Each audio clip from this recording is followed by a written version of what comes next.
ये आवश्यक है कि हम क्षेत्र की आर्थिक चुनौतियों के लिए साझा समाधान खोजें, रचनात्मक व्यवस्थाएं बनाएं। एक्सेलेंसी, भारत एक इंक्लूसिव और flexible Indo Pacific economic framework के निर्माण के लिए आप व्यवस्थाएं बनाएं। एक्सेलेंसी, भारत एक इंक्लूसिव और flexible Indo Pacific economic framework के निर्माण के लिए आप सभी के साथ काम करेगा।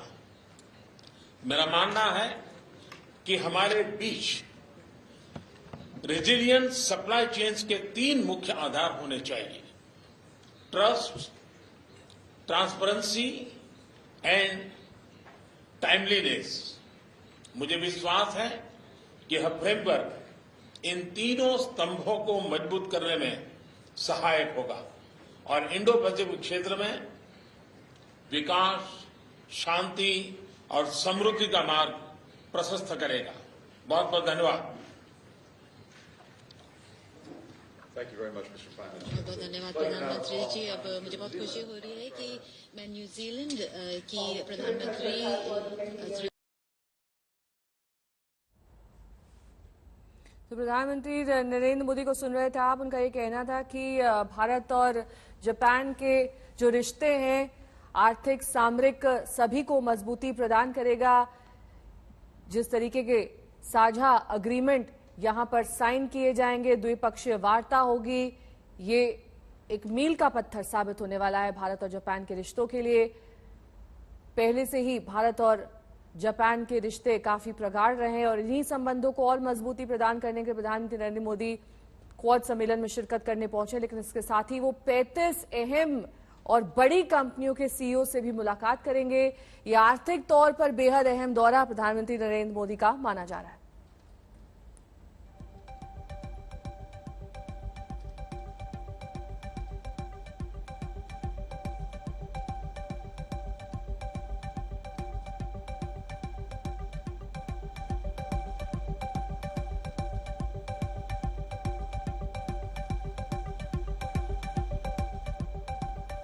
तो भारत जापान संबंध पर प्रधानमंत्री नरेंद्र मोदी ने लेख भी लिखा और इससे पहले आप जब प्रधानमंत्री को सुन रहे थे उन्होंने साफ तौर पर यह कहा कि भारत और जापान के रिश्ते और मजबूत हों और प्रगाढ़ हों, इस पर पूरा फोकस उनकी इस यात्रा पर।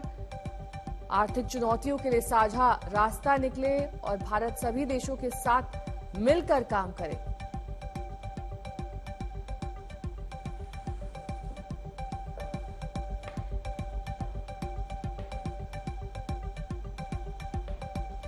तो जापान के उद्योगपतियों से प्रधानमंत्री की ये मुलाकात, आर्थिक चुनौतियों के लिए किस तरीके से रास्ता निकाला जाए, इस पर बातचीत इंडो पैसिफिक इकोनॉमिक फ्रेमवर्क में, जहां पर आप राष्ट्रपति जो बाइडेन को भी देख सकते हैं। साथ ही प्रधानमंत्री भी अब से कुछ देर पहले संबोधित कर रहे थे इन सभी देशों के प्रतिनिधियों को।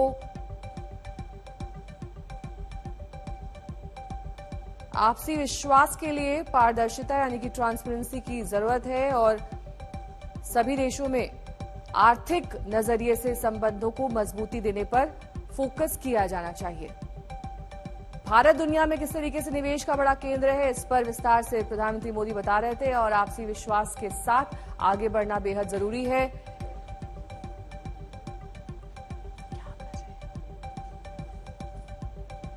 4 देशों के राष्ट्राध्यक्षों की मुलाकात होने वाली है यहां पर, क्योंकि क्वाड में शिरकत करने ये सभी पहुंचे हैं। कल हालांकि ये मुख्य सम्मेलन है, लेकिन इस बीच आज का भी कार्यक्रम बेहद व्यस्त और अहम प्रधानमंत्री का रहने वाला है। शाम को वो भारतीय समुदाय को संबोधित करेंगे। इस बीच उन्होंने सुजुकी के रिप्रेजेंटेटिव से भी यहां पर मुलाकात की, बातचीत का वो दौर चला।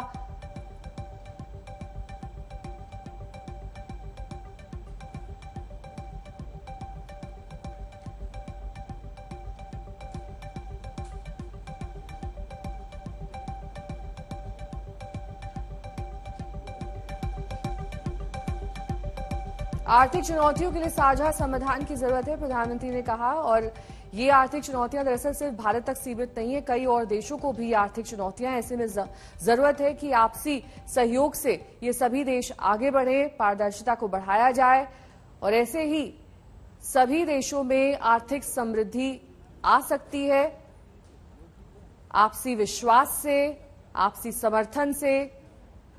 और ये द्विपक्षीय वार्ता जो प्रधानमंत्री की होनी है अलग अलग देशों के साथ, इसे भी बेहद अहम माना जा रहा है।